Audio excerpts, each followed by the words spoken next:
Hi, this is Lisa, and you are listening to I Love That Movie. This podcast is for movie lovers. It's not an unbiased opinion, it's not a straightforward review, it's just a couple people talking about a movie that they love. The format is each week I have a guest, and that guest and I discuss a movie that they love, something they're obsessed with, something they connect with. We'll talk about the plot, the director, and the actors, but we'll also talk about the personal connection my guest has with that movie. So if that sounds like something you want to listen to, keep listening.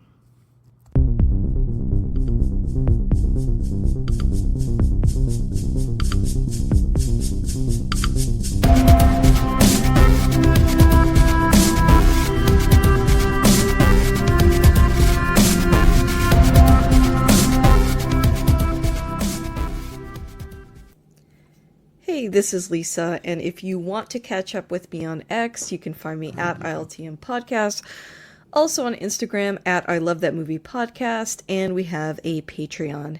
The show is always free, but if you want to support the show on there, you can. That's at patreon.com/I Love That Movie. And if you like what you hear today, please subscribe and rate the show. It does help new listeners find us. Well, I have a returning guest today. I've got John on the podcast. Say hi, John. Hi, John. Hello, welcome back. It's been a minute.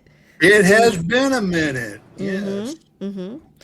If this is the first time you're hearing John on the podcast, John, why don't you go ahead and just kind of introduce yourself a little bit? Okay, I'm John Rodgers. I'm a retired school teacher who loves movies. I came to my love of movies through my mother and her father, my paternal grandfather, my maternal grandfather, I should say. He knew everything about movies in his lifetime. Granddad was a savant as far as it came to movies.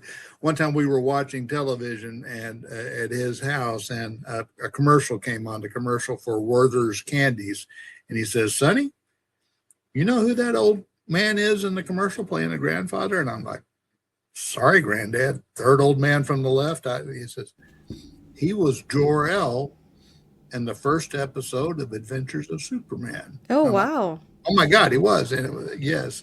He just could really identify names and faces. He could. He knew all the supporting actors and knew who directed what. And that's kind of how it started with me. And Mom loved to, instead of telling stories, she would tell us movies. She would just go through and tell us the plots of movies that would be our bedtime stories. That's heartwarming. I love that. Well, if this is the first time you're listening to this podcast, my guest is the one that selects the movie, and we, as I say in the intro, we talk about a movie that they love. What movie did you choose to talk about today, John? In honor of Mel Brooks's recent 100th birthday, yes, Young Frankenstein. Or Frankenstein. Frankenstein. What else? We will. This movie came out in 1974, and before we started recording, John, you said you remember exactly where you were when you saw this movie. Yes, I had a high school sweetheart. We went to separate schools, and we graduated on two separate nights. And the first night was her graduation, and she got to pick what we did for our after ceremony date, and we went bowling. It was her thing. And I had been trying to get her to come see Young Frankenstein with me for months. It was May 30th, 1975. And so it was my night to graduate, so it was my night to pick the date. So we finally, 5 months after it came out, saw Young Frankenstein. And that's because, for younger listeners, movies used to say in theaters, return to theaters more often than they do now, because a lot of times that was how you saw them back in the theater, right? Oh, yeah. And now they would stay in theaters for months. Jaws was still playing that year. And you didn't have straight to video back then. Right. That was coming up in just a couple of more years, but it wasn't. You either watched it at the movie house, or you waited like 3 years for it to come to TV. Mm-hmm. And cable was just getting started then. HBO. I remember when my parents first got HBO, it was in the late 70s, early 80s. Some others may have had it before then. Yeah. But yeah, if you wanted to see a movie while it was fresh, you went to the theater. Yep. Yep. So for this particular film, and for any that you listen to in this podcast, I don't usually do like a prior to spoilers, after spoilers. I mean, came out in 1974, you had time to watch it. So let me give a quick synopsis. Dr. Frederick Frankenstein, a respected neurosurgeon, inherits his grandfather's castle in Transylvania, and despite his initial reluctance, follows in his ancestors' footsteps to create a monster, leading to comedic chaos. This movie was written and directed by Mel Brooks. As you just said, he turned 100 the same year that my grandmother turned 100. Oh my goodness. Yes, before she passed. She passed away recently. But she lived to be 100, and, you know, Mel Brooks is 100, so I just had to throw that in there. Shout out to you, Grandma. I didn't put a ton of facts on here, but I did have this one that Gene Wilder would only make the film if Mel Brooks promised not to appear in it, because Brooks is usually in his own films, but Wilder felt that Brooks's appearance would ruin the illusion. So Brooks makes off-camera appearances as the Howling Wolf, Frederick's grandfather, and the Shrieking Cat. And I just thought that was... Yes, the cat was in the dart throwing scene. Yeah. But like you said, I mean, and that is something that I thought about this time, because I'm like, oh, you don't really see him. So I thought that was really interesting. Is there like an interesting fun fact that you wanted to share? Well, Wilder had the idea for the movie and wrote the treatment, and Brooks helped flesh out the script. They had just been working together on Blazing Saddles. Got it. And as to me, the producers, Blazing Saddles, and Young Frankenstein are the big three of Mel Brooks films. He's made several others. I love History of the World Part 1. Sure.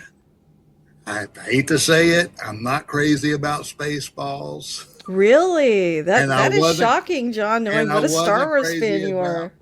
And I wasn't crazy about Robin Hood Men in Tights, but you know, I don't think I like Robin Hood Men in Tights quite as much as some people do. So I can get with you on that. But Young Frankenstein spoke to me because I was really, really into the old Universal classic horror films. I had the coffee table books. You used to be able to go to Barnes and Nobles, and they had these huge books that had tons of photographs of Frankenstein, Bride of Frankenstein, the Wolfman, Dracula, of course. And I had several of those books. I think it's been a minute that I wrote my first college research paper about the different iterations of Frankenstein on film. And yeah, go ahead. Great. Oh, no, I was going to say, did you see the newest Frankenstein, the Guillermo del Toro movie? Not yet. For some reason, I've slowed down on watching a lot of things, and I pretty much wait till they come to the streamers, and I think it is. I'm not sure if it's on a streamer that I have access to. Yeah, I think it might be Netflix. I'm trying to remember. We might have watched it from home. But I recommend it. I mean, obviously it's not funny, but it's a pretty, what I hear, like more faithful adaptation, but it's got all the, you know, if you like Guillermo del Toro, it's got his flair as well. It was pretty good. And I've not seen The Bride yet either. Oh yeah, I haven't seen that either. That one did not get as much critical acclaim, but it's polarizing. Some people liked it.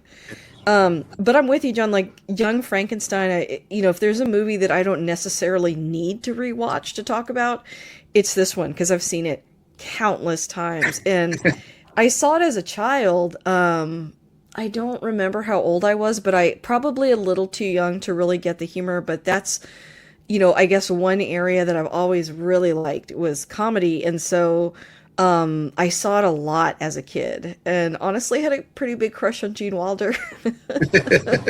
Well, he was your Willy Wonka.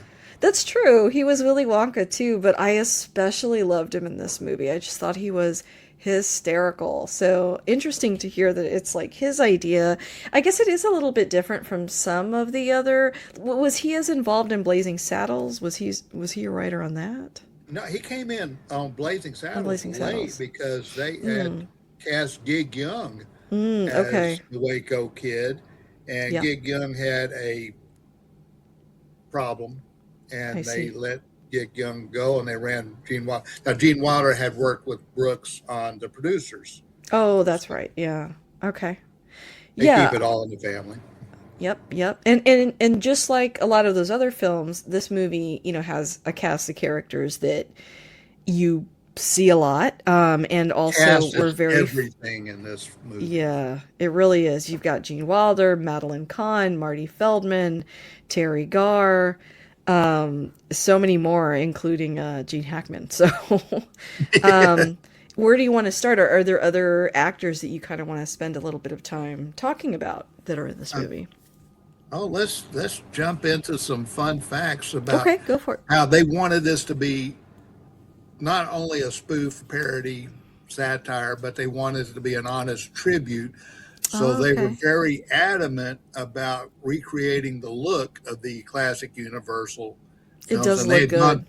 and they'd gone to one of the studios, and that I can't remember. It wound up on 20th Century Fox, but they went to Columbia, I think, and Columbia said, "Well, you have to do it in color. Nobody goes to see black and white movies anymore." And they pitched it to 20th Century Fox, and Fox said, "Yeah, we'll do it." I Because love that. he had just had such a big hit with Blazing Saddles, they thought it Hmm. was money in the bank, especially since uh, it was him and Gene Wilder again, and Yeah, had already had proved you're always as good as your last success. So sure. Yeah, I mean, I love that it's in black and white. And I was so little when I saw it, I didn't realize that color was already a thing. To me, all anything older than me was an old movie. So I was just thinking about that. That's funny that I remember when I first saw it, I was like, oh, it's a black and white movie. And I remember my dad being like, no, in the 70s there was color. Like this is just yeah, a choice for I it to be think black and the white. And I was only like, big oh, movies in the 70s that were in black and white were this and Lenny with Dustin Hoffman playing Lenny mm, Bruce.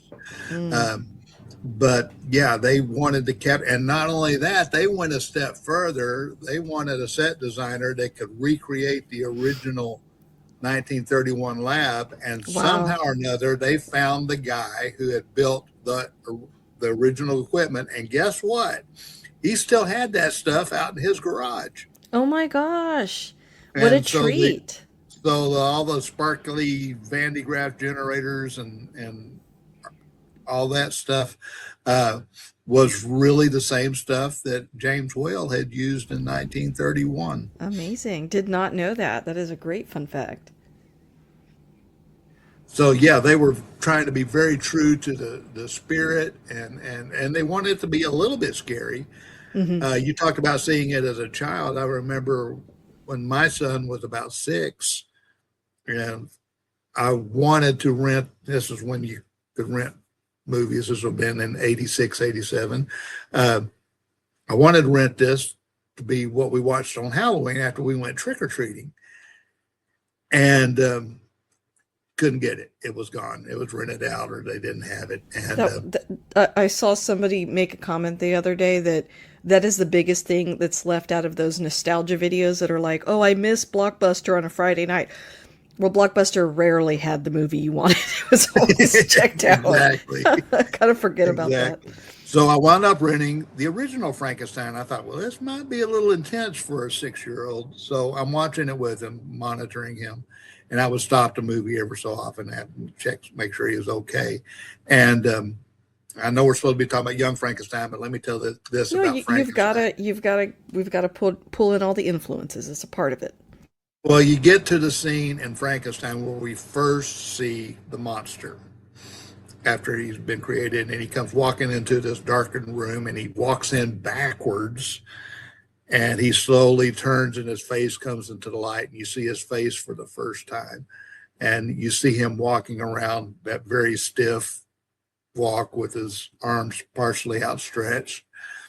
And I stopped it, and I didn't know a Tommy got that he was made out of pieces of dead people. And so I wanted to check and make sure that he was okay. And I said, why do you think the monster walks like that? And I try to call him the creature because, he didn't choose to be a monster. But True. and I said, why do you think he walks so stiff like that? And Tommy goes, well, he hurts, Daddy. Oh, How do you know that? He says, well, look, that poor man's got stitches all in him. And my son had been to the ER a couple of that's times so with childhood accidents cute. and had a few stitches. So to him, stitches equals pain. And That's very empathetic. yeah, he's still a great empathetic person. Oh, that's really nice. That's a lovely story. But back to what we're really talking about. Who do we want to talk? Pick an actor that's in it. Okay, we talked a little bit about Gene Wilder, so let's talk about Marty Feldman, who plays Igor. Marty Feldman. I think this is the first time he was in a Mel Brooks movie. He also was in Silent Movie, which came after this. Oh, that's right. And then there's a character in Robin Hood Men in Tights where they got an actor that closely resembled Marty Feldman to play that blind guy. So Mel Brooks will use a person because he gets to be such good friends with them. Yeah. But also when he couldn't get Feldman, I don't know if Feldman was even still with us anymore when he made Robin Hood. He got somebody as close to Feldman as he could get. Yeah. Marty Feldman was a British comic. He was on things like The Goon Show, which led to Monty Python. In fact, I saw a video not too long ago of Feldman doing a skit before Monty Python with John Cleese. So he was well known to especially British TV. He had a unique look about him. He had that disease when a child that makes your eyes kind of bulge, the thyroid. Is condition. it Graves? Yes, thank you. Yeah. And that's why his eyes were kind of that way. I think he was actually blind in one eye, so they never lined up, which gave him a unique look. And he didn't try to hide that. He used that. I mean, the first time we see him in Young Frankenstein is a big close-up of those eyes and a lightning flash at the same time. Is kind of shocking. Yes. And which also leads to the joke of his name in the old Frankenstein movie. In a couple of them, Bela Lugosi played a character called Igor. And so Frederick looks at him and says, well, you must be Igor. No, it's pronounced Igor. Again, stressing, not making it an audible joke as well as a visual joke. Yeah, you talk about his unique look. That was something that, I asked about as a kid. I remember asking my dad, like, what, is his, what, is that like makeup or like how are they achieving that? And my dad's like, no, that's how he looks. And he kind of told me a little bit about him. One of my favorite. That reminded me of another actor. Yeah. I'm sorry. That's okay. Let's free associate here. Yes. Actor, usually in Westerns, called Jack Elam. Do you remember this guy? No. Okay. He usually played sidekick or sometimes was a bad guy. He had a similar eye condition. Oh, yeah. I'm looking at a picture of him right now. Okay. Now, and it ties into this because in the 70s, I believe it was, there was a television show, didn't even last a full season. I don't think I even watched it. As much as I love Frankenstein, it was on at a time when I couldn't watch it or something. But it was called Struck by Lightning, in which Jack Elam, it was kind of like Young Frankenstein in that a descendant goes back to the hereditary home, and he finds the monster. The monster was played by Jack Elam with no makeup. Oh, wow. Yeah, it says his eye was interesting. stabbed with a pencil, it sounds like, when he was a kid. It's crazy. Yes. It's horrible. So I don't know if the two influenced each other at all because they were Mm-hmm. right about the same time. I'd have to look up Struck by Interesting. Lightning to see when that was. Okay. But yeah, it was an interesting look. He used that look Mm-hmm. for not just here, but other roles as well. Mm-hmm. He knew what he had, and he banked it. You know. Yep. I remember one of my favorite lines of his is when he gets the brain that's labeled Abby Normal.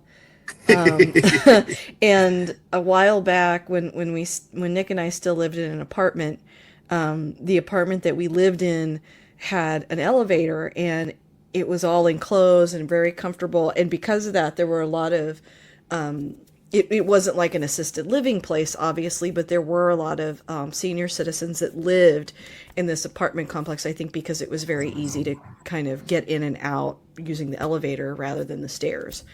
And we had honestly a dream. The best neighbors ever, super quiet, respectful, wonderful neighbors. And there was this older couple one time, and they got in the elevator, and the older man was wearing a hat that said Abby Normal on it. And I and I said, "Hey, hi, sir." I was like, "I like your hat." And he looks at his wife and he goes, "Well, what hat am I wearing?" She goes, "It's your Abby Normal hat, honey." And he's like, "Oh, I love Young Frankenstein." And we just started talking about that for a while. Well, neat. I know, it was just funny because he was like a little older and like, old enough to be like, what hat am I wearing again? He was super Hey, sweet. I understand. No, same. Like I see my image on the screen here, and I see that I'm wearing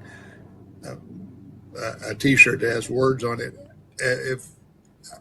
If we were out and you said, "Oh, I like that T-shirt," I would have to look down to see. Yeah. What T-shirt I'm wearing. I could This is the totally see first myself doing that. But it was first funny one I too grabbed. because it was like, we were different demographics, right? But like we both Sure. loved this movie and we just immediately like started talking and connected. And that's Um, what's cool about it, because even though it's a satire of something that was originally made in 1931 and it was made in 75, right. uh, there's really no dated humor in it that I can tell. Now, again, I've had the film since it was new, uh, in No, I one would form say or it another. aged pretty well. Like, Yeah, I think there's controversy around Blazing Saddles, and I could get into that if I wanted to, right. but I think you have to put things in the time and place that they were made. And with comedy especially, people will say things like, well, you couldn't make Blazing Saddles today. Well, the comedy would be different because things have Sure. changed. That was speaking to the 70s. And what's unique about this movie, I think, they're both period pieces, right? But this one, I think just it's more universal, I would say, like in its comedy. And so I think because of that, it ages a little bit better, easier. That being said, I do really like Blazing Saddles. But the comedy doesn't seem to age. I don't know. It's interesting. It's very Uh, funny still. the train station joke. Hmm. Pardon me, boy, is this a Transylvania station? Transylvania Choo Choo. That might be dated if you don't know the song Chattanooga Choo Choo. But other than that, I can't think of anything Yeah. that dates it where you have to know. And also, it seems to me now, again, I'd watched all. We used to have a wonderful show. This was way back before Svengoolie or Elvira or any of that. We had a local show that was on KTVT Channel 11 on Saturday nights, back when Channel 11 was still independent before it joined up with CBS. And it was called Nightmare. And it had a host the actor's name was Bill Camfield, better known to people in the Metroplex as a kids show host called Icky Twerp. Hmm. But he had a Not character familiar. called the Gorgon, which was sort of a vampire looking character. Oh, okay. And these are the movies that he would show, all the old Universal classics, Hmm. and a few other B movie stuff. And again, this was back in the 60s, way before there was Elvira or Sven Gulli or any of those shows. Wow. MS3K, and they had commercial bumpers where it would be the Gorgon, commenting on I don't know if he was the first, but he was the first that I knew about. And that's how I came to know these movies firsthand, because we got to stay up late on Saturday night. And it was either Nightmare or wrestling. Oh, funny. Yes. Okay, pick another actor. Okay, what about Madeline Kahn? Love her. How can you not fall in love with her? She's the best. Super funny woman. She was in Clue. That's probably like the biggest thing that she's in Blazing Saddles too, I think, but yes. She was in Clue. What's Up, Doc? History of the World Part 1. Just so many films, and just so hysterical. I love her. Yes, and a fine actress as well. There was, when Fox first got started, of all people, George C. Scott had a series that I think only lasted one season, where he played the President of the United States. And Madeline Kahn was the first lady in that. And nobody remembers this. I think I only watched an episode or two. It wasn't great. But, to me, she and Stockard Channing are very similar now, but Madeline Kahn could go way further out there with the satire stuff. But as far as basic acting technique, I see similarities between those two actors. Wow. Yeah. Yeah, I really, I think probably the biggest performance that always stuck out to me was her performance in Clue, but that's the one that I think it continues to be very popular. And that's probably why. And that's another satire that's aged well. Yeah. And she passed, I think, from ovarian cancer, which is similar to Gilda Radner, right? Like, who was dating Gene Wilder. So yeah, she was Mrs. Gene Wilder there at the end. Yes. Yeah. What about Cloris Leachman? Oh my gosh, Cloris Leachman. He is the Swiss Army knife of actresses. Yes, she's she so could funny. play anything from housewife. She was the original Lassie mom on the TV show Lassie. She could play alluring, sexy ladies. Yep. She was in Butch Cassidy and the Sundance Kid, played a lady that worked in a bordello. Just one scene. And of course, she had her own TV show that spun off Mary Tyler Moore Show, which is where a lot of people came to know her. Yeah. But Mel Brooks used her several times. Think this might have been the first, but she was also in History of the World Part 1. And Academy Award winner for another of my favorite movies, The Last Picture Show. We'll have to talk about that one someday. Oh, yeah, sure. The Last Picture Show, she won the Best Supporting Actress Oscar. Wow. Yeah, and she was beautiful, funny. But she didn't mind uglying herself up. I know. Here. That's true. And like I remember one of the, I guess, like most recent movies. It's not really that recent, but she's even plays like the grandma in Beer Fest. It felt like she's one of those kind of almost like a character actor where she just like kept popping back up. Is that the one where she had a dual role where she played her grandmother and her mother? Something like that. I know she was like a grandmother, like a German grandmother. And she had a joke about being a sex worker in it. So it just felt very on brand for her, but she is hysterical in this movie. She would do anything. And yes, now that, because we'll have to talk about Last Picture Show just to talk about her and Ben Johnson. Sure. And okay, so we got her. Who's how about Kenneth Terry? Mars? Oh yeah, go ahead. I don't know as much about him. Yeah, he bounced around, usually in supporting roles. He was in Butch Cassidy and the Sundance Kid. Oh wow! He played a sheriff that was trying to get up a posse to chase Butch and the kid in one scene. I think the first thing I saw him in was a PBS production of Steam Bath with Bill Bixby and Valerie Perrine, who also recently left us, passed on. Um, Big guy, kind of good looking, but not super handsome, Mm-hmm. but had a wicked sense of humor. He was in The Producers, played the Yeah. guy that wrote Springtime for Hitler, Mm-hmm. and and the character he was playing in Young Frankenstein was based on a character from the movie Son of Frankenstein. Mm. Um, in Young Frankenstein, he's called Inspector Kemp.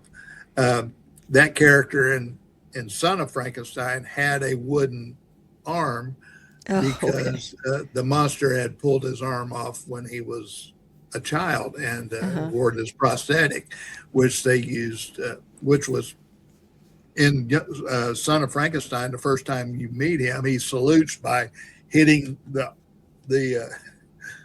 wooden arm so it'd go up into the saluting position. So they used that uh, Oh, okay. in Young Frankenstein.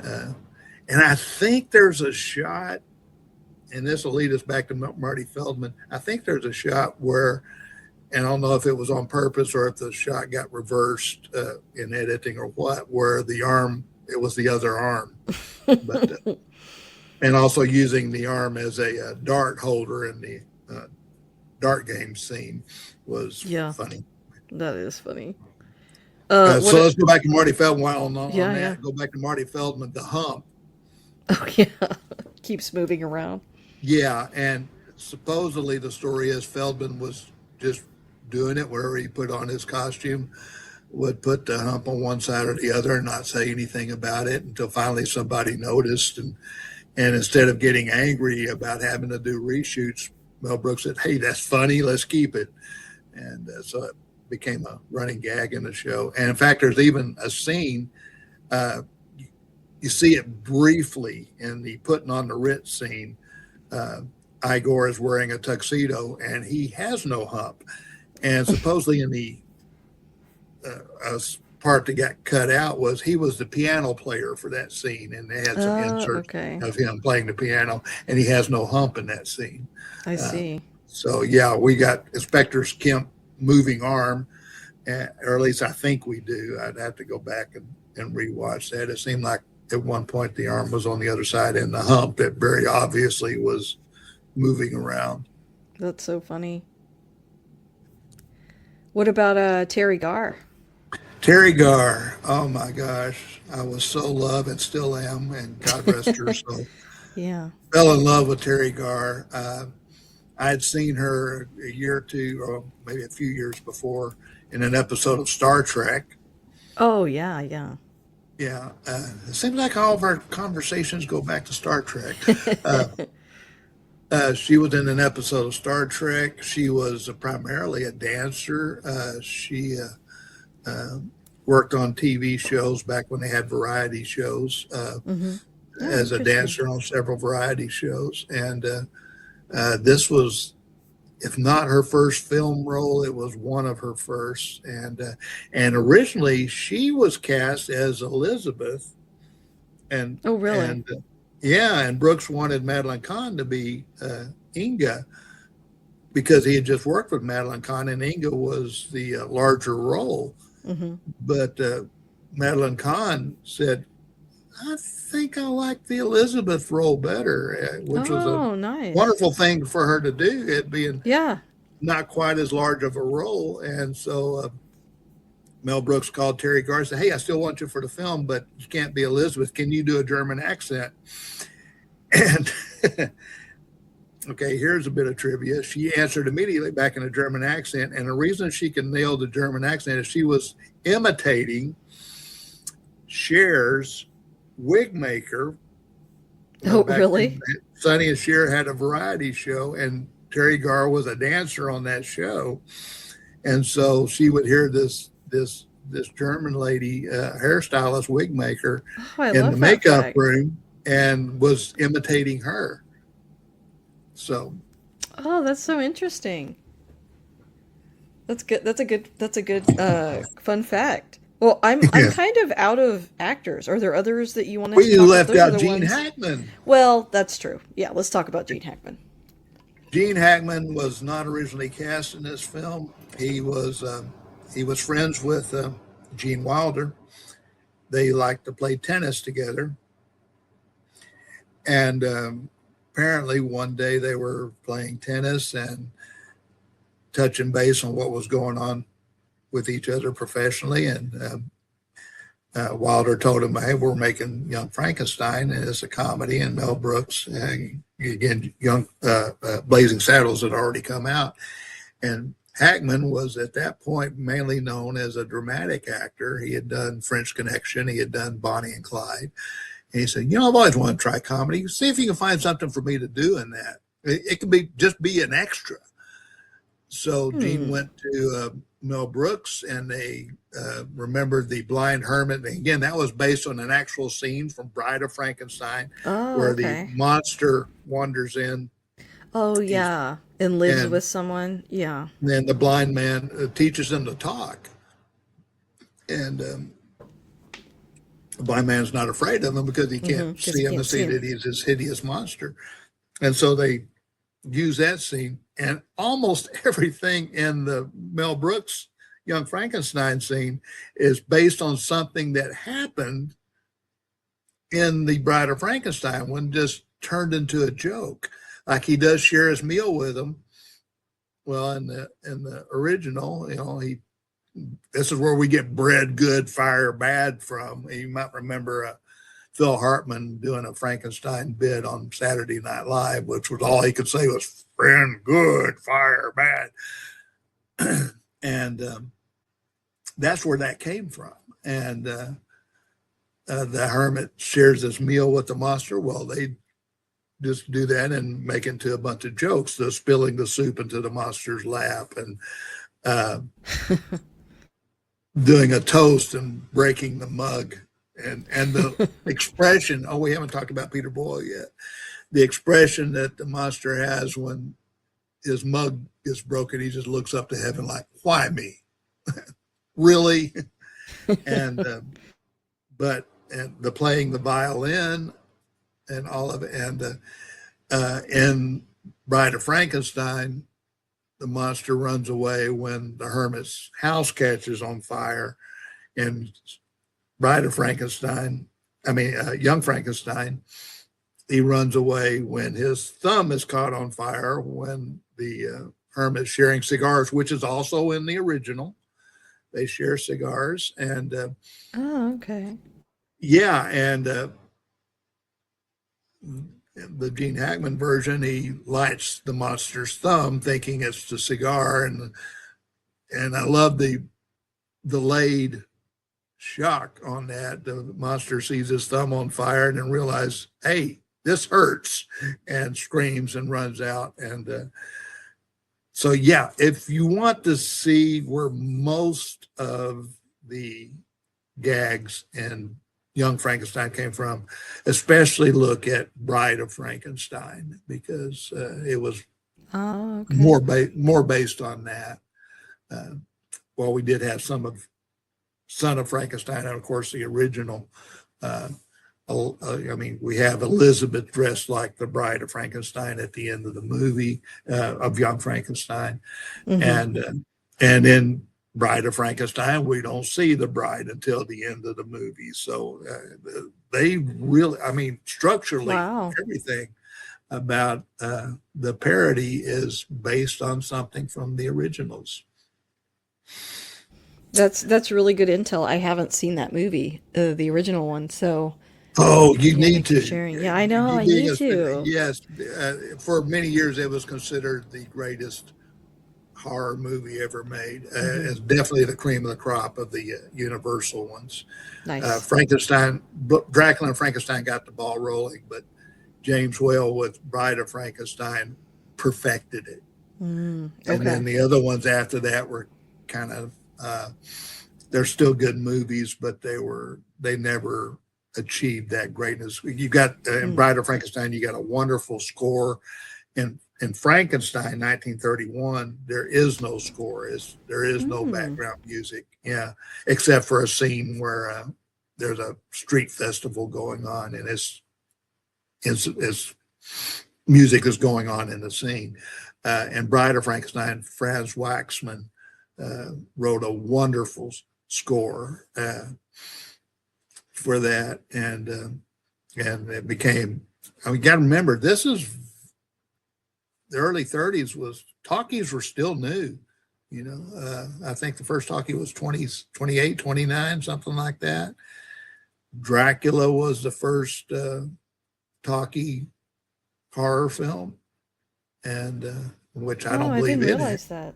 I don't believe it had a musical score either, except for the theme music at the beginning. So these are very early talkies. So they're still experimenting with a lot of things, and learning how to use that. And which leads to another thing. In 1931, for Frankenstein, a thunderclap was recorded for Really? Frankenstein. Wow. And that sound effect is right up there with the Wilhelm scream as being the most often used movie sound effect in films. It gets used in Young Frankenstein, but of all places, do you remember Gilligan's Island? Yes.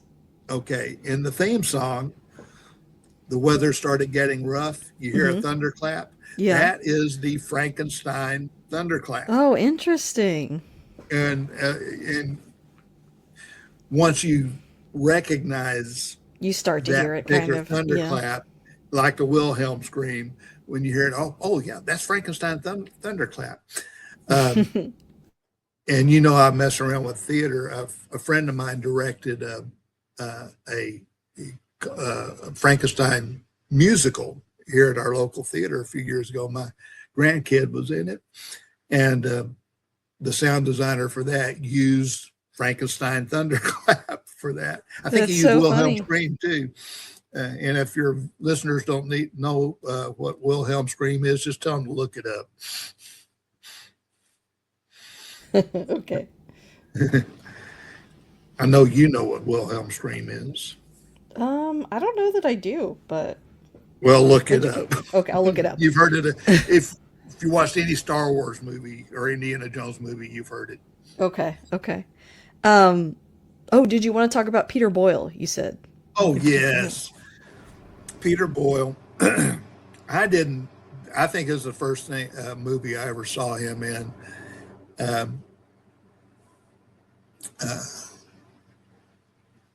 So I really didn't know a lot about him, which was great because, like Karloff in the original, Karloff was a fairly unknown actor at that time. He hadn't done much. So you don't know what to expect. And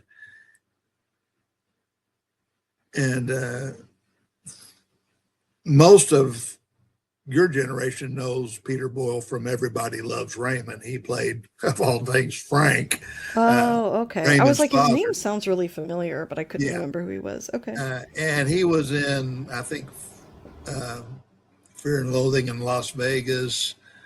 He played Senator Joe McCarthy in a TV thing about that politician. Did a lot of supporting stuff, played cops a lot. And but was able to bring. The trick is about the monsters that he doesn't talk until the very end, like in it was in when he says, I think Son of Frankenstein. Bride of Frankenstein. He learns to talk from the blind hermit. The monster has to be able to convey so much with just physicality and facial expression as much as possible. But then you got to remember he's wearing all this makeup, got a prosthetic forehead and lots of grease paint to make him look dead. And so it's a challenge for an actor to be able to do that. And Boyle just like Karloff, carried it off. Uh, the first time the monster hears that violin music, and you see him, he starts grabbing, looks like he's grabbing for butterflies or something. Again, that's a reference back to the first one, where the first time we see the monster, Dr. Frankenstein opens the skylight and the monster sees the sun for the first time, and all he sees is this big ball in the sky, and he reaches up at it like he wants to play with it. And then when they close the skylight and the sun disappears, the monster looks sad and his hands are just shaking like, I want this toy. And so Peter Boyle uses that to grab it, imaginary butterflies.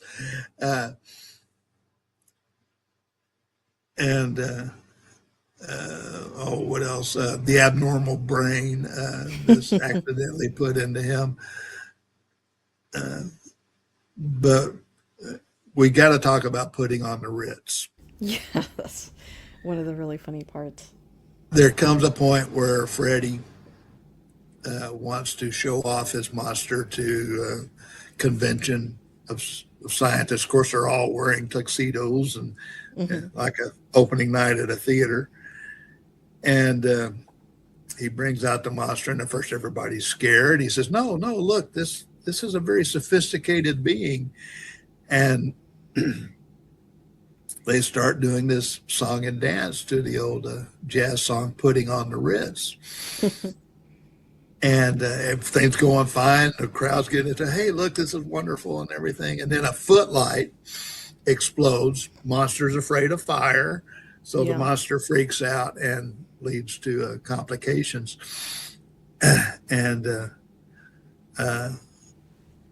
But Peter Boyle had to tap dance wearing these gigantic boots and shoulder pads and all this makeup.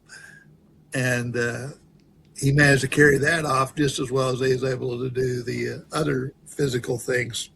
Yeah. And then at the end, when he gets the power of speech and reasoning through a scientific procedure, that's Peter Boyle's real voice. And it's also a reason why he was cast, is because he could sound that way, sound like a reasonable, sympathetic person. Now, back to Everybody Loves Raymond. They did a Halloween episode where everybody's dressed up. Guess what Frank Peter Boyle was dressed as? That's so funny. What a good idea. Yes. And if I may, a few years ago at Theater Denton, they did Young Frankenstein, the musical. That's another thing about Brooks. He's been able to take the producers and Young Frankenstein and turn them into very successful Broadway stage musicals. And they did Young Frankenstein at the theater that's sort of my home theater. It was directed by a very good friend of mine, Bill Kirkley, and another very good friend of mine, Johnny Bryant, played the monster. And I was asked to design and apply. Oh, that's Johnny's a picture makeup. You sent me. Yes, I sent you a picture. And while Johnny doesn't look much like Peter Boyle, we came up with our version. I think you'll do pretty good. Well, thank you. We came up with our version of it. Yeah, I had to shave poor Johnny's head. But I actually took a real fabric zipper and spirit gummed it to his neck, because that's one of the jokes in there that's never explained. But the monster has a zipper on his neck, among all the scars that he has. Okay. He has this zipper, instead of the bolts that the original had, he has a zipper. Yeah, there was like 3 shows in a row over 3 years where Johnny played somebody in heavy makeup, and I got to do the makeup. At first was Young Frankenstein, and then I think the next season they did Addams Family, the musical, and Johnny played Lurch, and I did his makeup for that. Oh, nice. And then then the next year we did Shrek the musical, and Johnny played Shrek's father.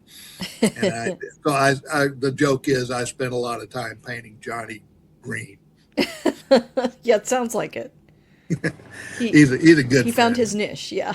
Yes. In fact, we have shared the stage together before. The most notable time is we both played presidential candidates in Oh. a Gore Vidal play a few years ago, and it was so fun working with him. Again, he's a good friend anyway, but and he's saved my butt on stage. I sometimes have trouble remembering lines. And in fact, that's kind of why I've pretty much retired from acting. It's gotten too hard, but it was kind of starting then. And we had this really big confrontational scene, and Johnny would carry me through that if I had a problem. Mm-hmm. And we're both pretty good at improvising anyway, so I was gonna say you don't come across as forgetful at all, but I mean that is a lot of dialogue to memorize. yes. Anyway, but so yeah, Peter Boyle, uh, Terry. We didn't really talk much about Terry Gar. She was just so cute, so pretty, and so Yeah, funny. she's a very funny And lady. and then she went on to, of course, a lot of work after that, and it was always a pleasure to see her. I used to love to watch her on David Letterman's show because they had such a rapport with one another that Hmm. it was always a treat when she would be on there. Uh, what else can we talk about this movie?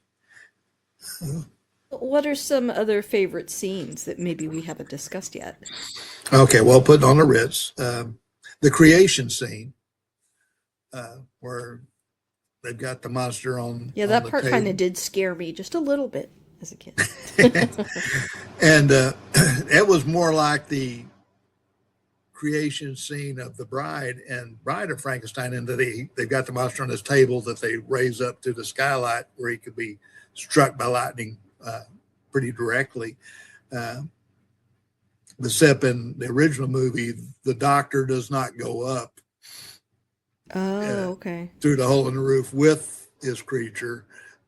But for some reason, Mel Brooks thought it would be funny to have Gene Wilder up there with the monster, and the histrionics that Gene Wilder would, he's running around yelling, "It's alive! Give my creature life!" All that. That is Yeah. really based on Colin Clive in the Oh. first two movies, because that guy was a nut. And when the monster in 1931, when the monster first exhibits that it's alive, but it's just by twitching a finger and moving a hand. Hmm. Uh, uh, he was called Henry Frankenstein for some reason, and that starts yelling, "It's alive! It's alive!" And we see Gene Wilder doing that. It's alive, and again, all the equipment was the original from the original Dr. Frankenstein laboratory, and the cuts, the close up of Terry Garr, and the close up of Igor, and the close up of and the monster when he's being struck by lightning, Uh-huh. and his face starts glowing, and you see the skull and the teeth underneath, and the glow pulsates. That wasn't Peter Boyle. They did a live cast Oh. of his head, made a transparent plastic shell of his face shape, filled it, put a skull in it, painted it up to look like him, so that when it's not lit from within, it looks like him. And then they would turn on, they had a light bulb inside of it, and it would glow from within. That's a plastic mold of Peter Boyle's head. But it was really effective. I'm one of those people that love to figure it. That's what I don't like about movies nowadays. Well, I mean, I still love movies, but with CGI, the I used to be one of those guys. Well, how did they do that? Or how did they make Superman fly in Yeah. 1978? You know, now Yeah. they just, you know, but that was so neat. It was what you call a practical effect, and something Nick, I'm sure, would find fascinating. Yeah. Is I think you can find pictures online or video online of Peter Boyle's head being cast and all that. But yeah, that was just an amazing effect. And then the monster does not exhibit any signs of life right away, and Frederick goes a little nuts, and and then the next morning when the monster is alive, the first thing out of Frederick's mouth is "It's alive! It's alive!" Again, that's throwback to 1931. Wow. Oh, the little girl. Do you remember the little girl Yes. on the teeter totter? In the original movie, the monster has escaped and he's wandering around, and he comes across this little girl that's sitting by the riverbank playing with flowers. Mm-hmm. And it's a very famous scene. In fact, it was only recently, I say recently, within the last 20 years, that they found the missing part of that scene. The little girl's throwing flowers in the water and watching them float away. And she sees the monster and she's not scared of them. You know, little kids are just so pure. She's made a new friend. And so she shares her flowers with the monster, Mm-hmm. and they toss them in the water, and then there's no more flowers. And the way it used for years, decades, the scene would show the monster smile a little bit and reach out his hands toward the little girl, and it'd be cut right there.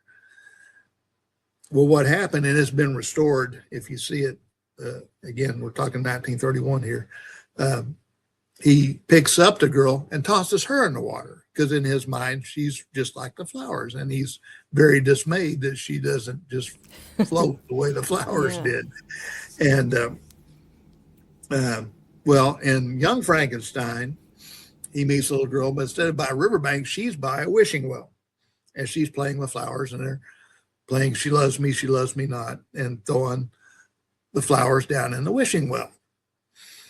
And she's like, oh, no more flowers. What do we toss in now? And the monster gets this look on his goofy look on his face. It cuts away and it comes back, and he hasn't thankfully thrown her into the well, but there's a teeter totter there, seesaw. And she's sitting on the seesaw, and she wants her new friend to play on the seesaw with her. Well, the monster weighs like 300 pounds, and she weighs maybe 60. And so he finally gets on the seesaw, and of course it catapults her. And her parents are home worried about her because they realize that she's not home, and they've heard that this monster is out running around. And well, she flies so far, she flies through her own bedroom window and lands in the bed just as her parents open the bedroom door and see that she's safe and sound in her own bed. And again, practical effects in that one. They had to string this little girl up on wires and fly her. Or nowadays they would just do it with a CGI or something. Right. But it's a funny gag. Some gags towards the end that, if anything, would make this movie a little bit troubling will be when the monster first meets Elizabeth. Mm-hmm. Oh, yeah. Yeah. They have a date. Let's say they Just have leave a it date. there. Yeah. We'll just leave it there. But it works out because the monster, well, Yeah, she spoiler alert, becomes. No, it's okay. You can say she Elizabeth becomes yeah. Mrs. Monster. Yeah, and she looks great when she's the bride. Yes. And in that scene, when Elizabeth falls in love, let's say, she sings Sweet Mystery of Life, I Think I Found You. Yeah. Mel Brooks had actually picked another song for that. And I'm sorry, I can't remember the song, and I'm not looking at a cheat sheet like I usually do. This is all off my head this time. But there was another song, and Madeline Kahn said, no, we need a song that starts with O, because of the sound she's making as she's falling in love. And that's how that got to be in it. And we have a little bit of a reprise of it at the end when Frederick and Inga wind up together, and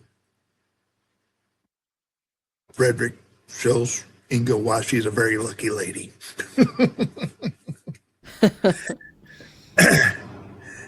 I hope that's discreet enough. I think so. I think you understand.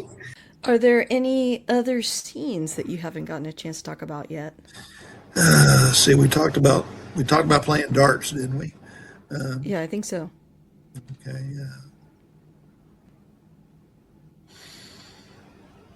Well, when Frederick finds his grandfather's diary, and he's led to Victor's original laboratory, and there's this anteroom that turns out to be grandfather's secret library. And it turns out that Frau Blucher had led them down there by playing the theme music on a violin. And another example of Cloris Leachman's genius, when she first escorts Frederick to his room, there's a scene where she says, "Can I get the doctor a brandy before bedtime?" And oh yeah. and she's kind of coming on to him, and she keeps, maybe some warm milk, and then Ovaltine. Again, he's like, no, thank you, I'm tired. Not Ovaltine. This like Nestle's Quick is you mix it with milk to make chocolate milk, and just the way she says Ovaltine wasn't in the script. I understand that Cloris Leachman came up with that on her own, and supposedly Gene Wilder and Mel Brooks wrote most of the script, but sometimes these little things would come up. Marty Feldman would come up with things too.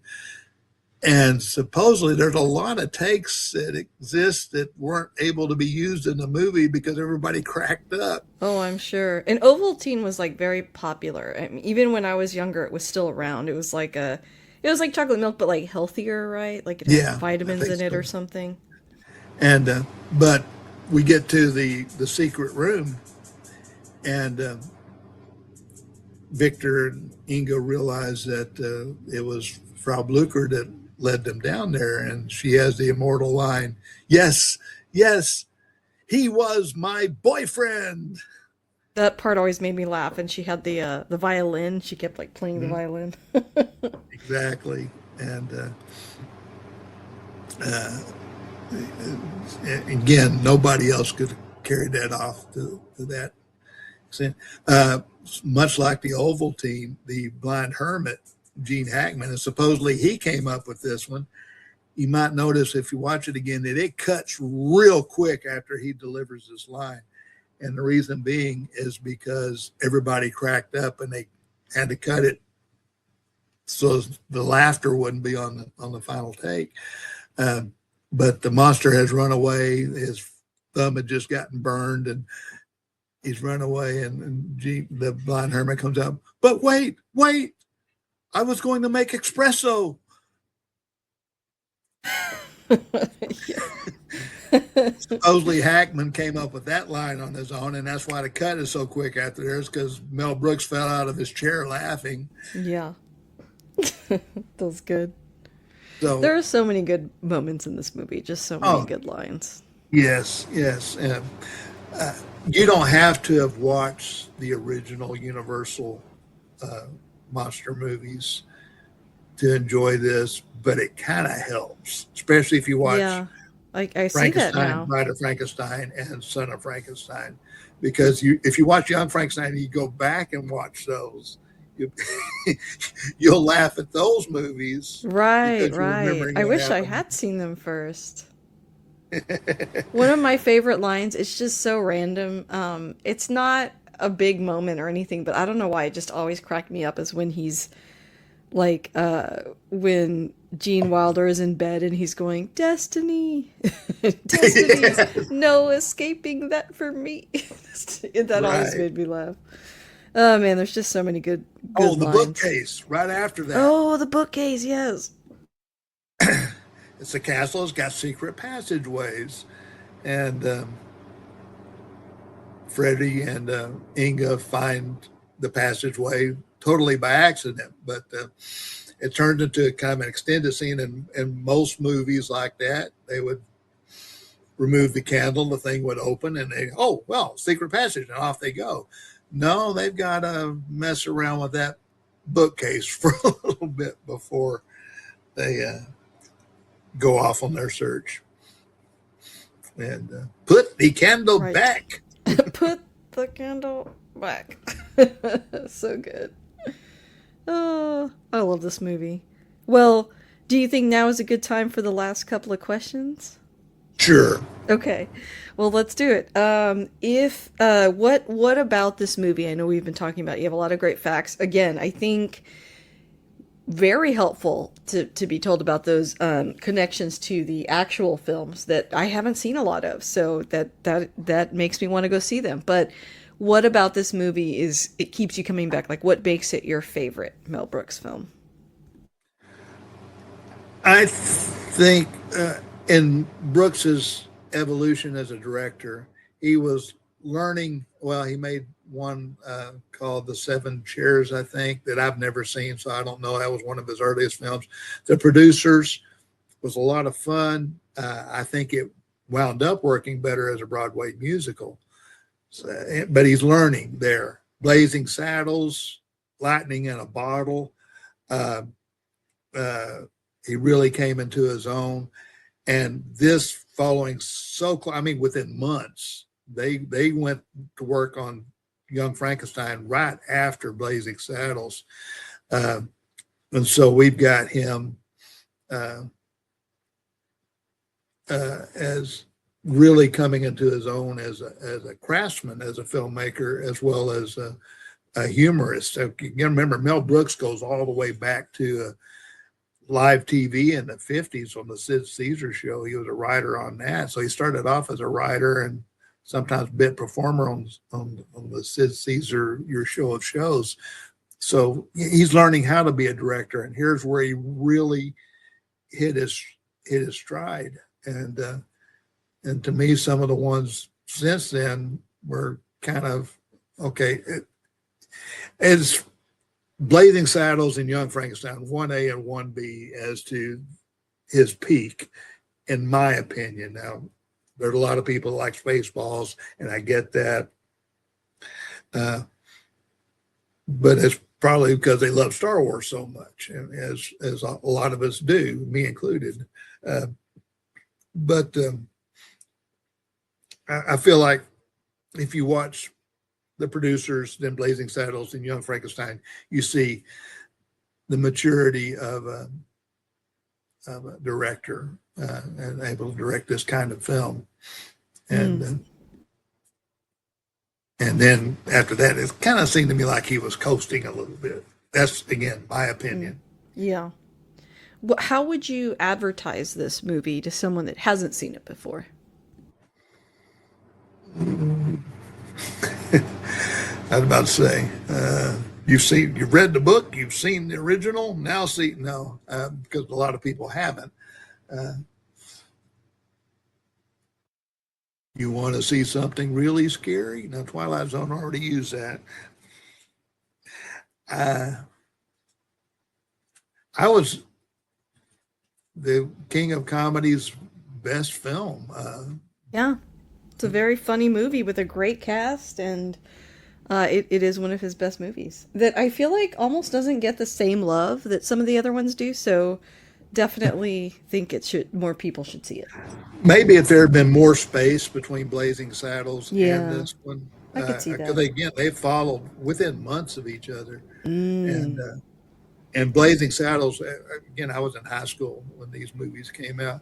Yeah. We would get in trouble talking about that movie in class, quoting it. Yeah, I can Mongos imagine. impressed became a catchphrase around the school, Mongos impressed. And it's true, it's true. It's almost like we're doing one about Blazing Saddles here. Yeah, right? Yeah, that's And definitely a popular one. again, this one being in black and white maybe turned off some people of my True, that's generation. possible. That's why my girlfriend didn't want to go see it. I don't want to go see some Oh. black and white Oh, yeah, movie. you did say that. Yeah.